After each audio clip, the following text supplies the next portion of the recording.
एक गडरिया बार बार चिल्ला रहा है कि शेर आया और गांव वाले जब उसे बचाने जाते हैं तो देखते हैं कि शेर तो है ही नहीं और गडरिया उन पर हंसने लगता है। लेकिन जब सच में शेर आता है और गडरिया मदद के लिए चिल्लाता है तो उसके लाख चिल्लाने पर भी गांव वाले उसे बचाने नहीं आते और गडरिया पेला जाता है। मार्वल इस टाइम यही गडरिया वाला चूतियाप कर रहा है। हेलो गाइस, मेरा नाम है हिमांशु, वेलकम टू बसबीम। पहले बेनेडिक्ट कम्बरबैच का एवेंजर्स डूम्सडे में आने वाला यू टर्न, उसके बाद सेम बदतमीजी अब क्रिस इवांस भी कर रहे हैं। तुम्हें याद होगा अराउंड 1 महीने पहले क्रिस इवांस का डूम्सडे में आना कंफर्म हो गया था एंड ये कोई र्यूमर नहीं थी बल्कि एक मेजर हॉलीवुड एजेंसी डेडलाइन की तरफ से कंफर्म किया गया था कि क्रिस इवांस डूम्सडे में आ रहे हैं। ऑल्दो किस रोल के लिए आ रहे हैं ये कंफर्म नहीं हो पाया था और आज 1 महीने बाद अब वो बोल रहे हैं कि वो मार्वल से हैप्पीली रिटायर हो चुके हैं। ये क्या बात हुई भाई? चलो इस अपडेट का पोस्टमार्टम कर लेते हैं। तो क्रिस इवांस का रिटर्न जब कंफर्म हुआ था तो कई इनसाइडर्स ने ये कयास लगाए थे कि उनका रिटर्न जो है वो ओजी कैप्टन के रोल में नहीं होगा बल्कि नोमैड या फिर कैप्टन हाइड्रा जैसे इविल एवेंजर के रोल में हो सकता है और ऐसा माना जा रहा था कि वो डूम की साइड से बैटिंग करेंगे।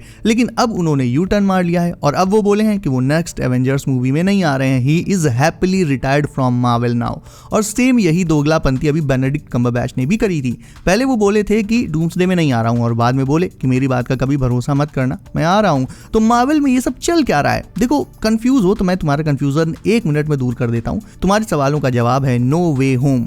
किसी मूवी की अगर हाइप बढ़ानी हो तो उसे लेकर कंट्रोवर्सी शुरू कर दो, एक्टर्स से अलग अलग स्टेटमेंट्स दिलवा दो, फैंस आपस में पिल पड़ेंगे कि भाई कौन सही बोल रहा है कौन गलत बोल रहा है एंड हर कोई सिर्फ इसी टॉपिक पर बात करने लगेगा। ये डिबेट बढ़ती चली जाएगी, हर किसी का ध्यान सिर्फ इसी की तरफ जाएगा एंड बूम, जितनी मार्केटिंग नॉर्मल एडवर्टाइजिंग से नहीं हो पाएगी उससे कहीं ज्यादा मार्केटिंग ऐसे ही हल्ला मचाकर क्रिएट हो जाएगी। नो वे होम के साथ भी एग्जैक्टली यही हुआ था जब एंड्रू गारफील्ड ने झूठ बोला था कि वो मूवी में नहीं आ रहे हैं और बाद में वो एंड टोबी मैगवायर दोनों आ गए थे। वैसा ही माहौल अब मार्वल एवेंजर्स डूम्सडे के साथ लेकिन एक और बहुत बड़े लेवल पर क्रिएट करने की कोशिश कर रहा है। तो ये सब कुछ बस एक पब्लिसिटी स्टंट है, इससे ज्यादा कुछ नहीं है।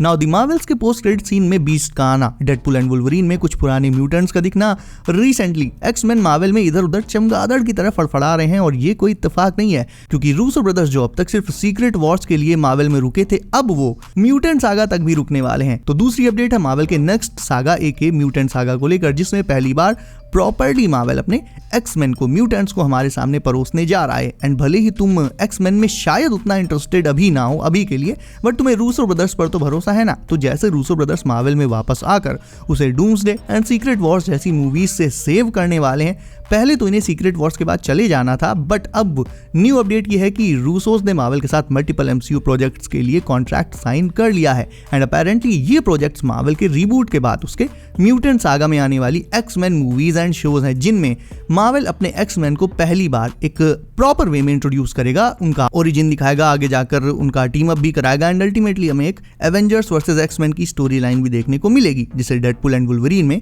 वुल्वरीन वर्सेस हल्क के थ्रू ऑलरेडी टीज किया जा चुका है। और ये अपडेट मुझे लग रहा है पूरी तरह से सच है बिकॉज अभी मल्टीवर्स सागा में ही मार्वल ने हमें एवेंजर्स के साथ साथ बीच बीच में बहुत सारे म्यूटेंट्स भी दिखाए हैं और ये सीधा सा इंडिकेशन है म्यूटेंट सागा का। इनफैक्ट मेरे ख्याल से मार्वल सीक्रेट वॉर्स आते आते कुछ और भी म्यूटेंट्स को एमसीयू में इंट्रोड्यूस कर ही देगा जो रीबूट के बाद आगे कंटिन्यू कर सकते हैं। बट फिकर नॉट, वुल्वरीन ना चेंज हो रहा है और ना कहीं जा रहा है। मैंने अपनी एक लास्ट वीडियो में तुम्हें बताया था कि मार्वल ह्यू जैकमैन को ही रीबूट के बाद भी वुल्वरीन बनाए रखेगा एटलीस्ट 1 डेकेड तक, यानी आने वाले 10 सालों के लिए तुम्हारा वुल्वरीन बिल्कुल भी बदलने नहीं जा रहा है। इस न्यू एक्स-मेन मूवी की फिल्मिंग इसी साल यानी 2025 के 4th क्वार्टर से शुरू हो जाएगी जो कि देखा जाए तो काफी जल्दी हो रही है। बट रूसो ब्रदर्स बहुत आगे की प्लानिंग के लिए जाने जाते हैं तो इसमें कोई बहुत बड़ी बात भी नहीं है कि वो आज रिलीज हो रही मूवी को आज से 10 साल बाद वाली मूवी से कनेक्ट कर दें और ऐसे कनेक्शंस हमें मार्वल में हमेशा से देखने को मिलते रहे हैं।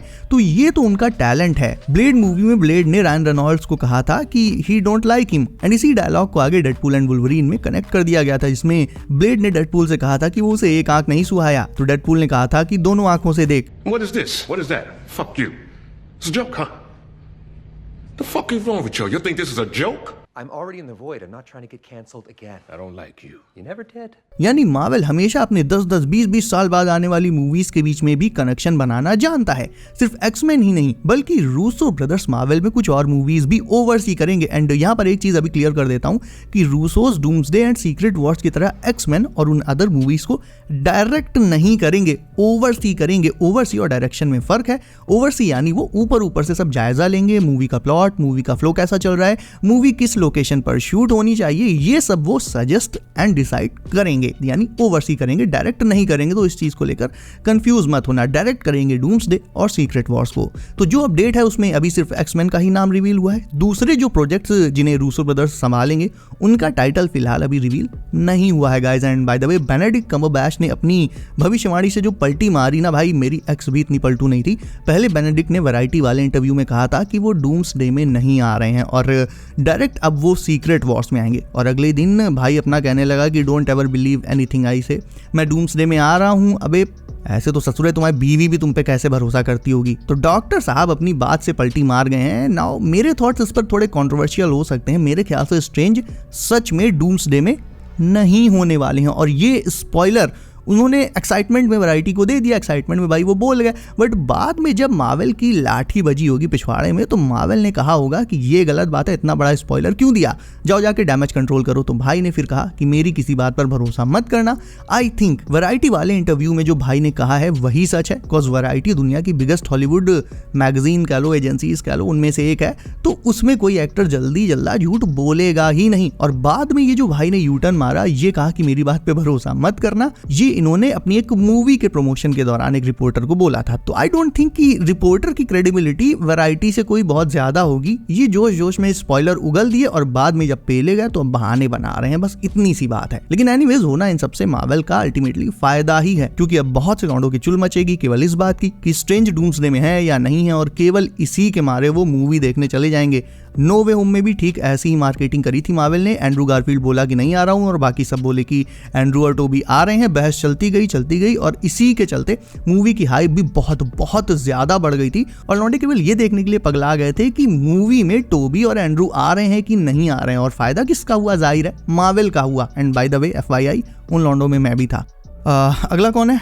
Armor Wars. Okay, Armor Wars का सीन ये है कि अभी रिसेंटली रोडी के एक्टर डॉन चीडल ने इससे लेकर थोड़ी पॉजिटिव बातें करी थी। बोला था कि ये प्रोजेक्ट मार्वल में भी डेड नहीं हुआ है। मतलब जनरली तो एक्टर्स ये बोलते हैं कि उनका प्रोजेक्ट अभी मार्वल में डेवलपमेंट में है, लेकिन ये क्या बोल रहे हैं कि डेड नहीं हुआ है, मतलब डेड होने वाला है। और उन्होंने जब ये कहा था उसके जस्ट अगले दिन की अपडेट बता रहा हूँ, सच में आर्मर वॉर्स अब डेड हो चुका है। ये प्रोजेक्ट अब नहीं आने वाला। इसकी मौत का जिम्मेदार है सीक्रेट इन्वेजन। सीक्रेट इन्वेजन की लोगों ने जो छीछा लेदर करी थी, इसके नेगेटिव रिव्यूज से मार्वल की मतलब ऐसी चोक ले गई कि उन्होंने आर्मर वॉर्स के लिए हथियार ही डाल दिए। उसकी जो स्क्रिप्ट तैयार करी थी उसको फाड़ के फेंक दिया। नहीं, सच में सीक्रेट इन्वेजन के नेगेटिव रिस्पॉन्सेस के बाद मार्वल ने आर्मर वॉर्स का जो भी प्लॉट तैयार किया था सब कुछ स्क्रैप कर दिया, कूड़े में डाल दिया। तो भाई आर्मर वॉर्स का अगर इंतजार कर रहे हो तो करते रहो। So guys that's it for today. Video अच्छी लगी तो उसे लाइक करके चैनल कर लो सब, नोटिफिकेशंस कॉल पर डालना बिल्कुल न भूलना, ताकि मार्वल की नई लेटेस्ट अपडेट्स तुमसे कभी भी मिस ना हो, तुम्हें सबसे पहले मिले। सो बी सेफ गाइस, अपना ख्याल रखिए आप। मेरा नाम है Himanshu and I will see you in next one.